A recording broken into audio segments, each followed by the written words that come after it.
అనింద్ర. ఇంతకుముందు మీరు మాట్లాడిన కొన్ని చూశాను నేను. అంటే దుబాయ్కి సంబంధించింది కూడా ఏదో మాట్లాడారు, నేనే సాక్ష్యం, నా ముందే డబ్బులు తీసుకున్నారు అని చెప్పేసి. ఏంటి ఆ ఇష్యూ ఏంటి అక్కడితో? డబ్బులు తీసుకోవడం కాదు, దుబాయ్ దుబాయ్ కాదు, ఖతార్. ఓకే. ఖతార్లో తెలుగు అసోసియేషన్ వాళ్ళు ఉగాదికు ఎప్పుడు సమ్ ఫంక్షన్ నిర్వహించినప్పుడు ఐ వాజ్ ద హోస్ట్. నేను యాంకరింగ్కి పిలిచారు.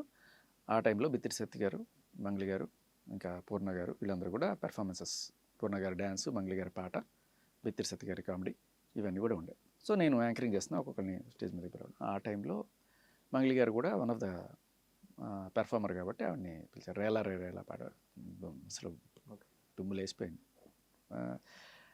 బట్ వచ్చేసిన తర్వాత ఆర్గనైజర్ నాకు ఫోన్ చేశాడు, మీకు మంగ్లీ గారు ఏమన్నా పరిచయమా, మా దగ్గర ఇంత డబ్బులు తీసుకున్నారు, ఏమన్నా ఇప్పించగలరా అని.